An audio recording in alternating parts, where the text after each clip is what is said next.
ngayon is yung mga bulak pa rin yung ginagamit mo pang skincare, yung mga bulak na binibilog-bilog. Guys, subukan mo tong cotton pads na to.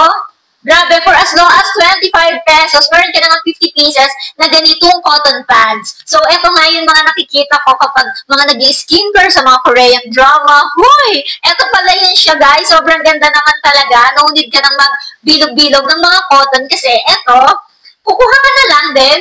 Tap-tap na sa mukha. Huy, para ka nasa Korean drama. May ganun, B. So, very affordable lang po ito. 25 pesos. 50 pieces na nga po na cotton pads. Ito nga pong binili ko is 220 pieces na po ito. So, pang matagalan ko na siya magagamit na 60 plus pesos lang po ito. Ang dami na nga po niya. Oh.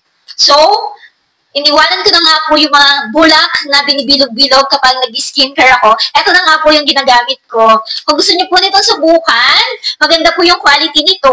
Ganyan po siya. Very smooth ang texture. Hindi nga po mai-irritate yung face nyo dahil very smooth lang po nito. So, ilalagay ko na lang po ang link nito sa aking yellow basket. Yun lang po. Thank you for watching. Kuting-ting. Bye!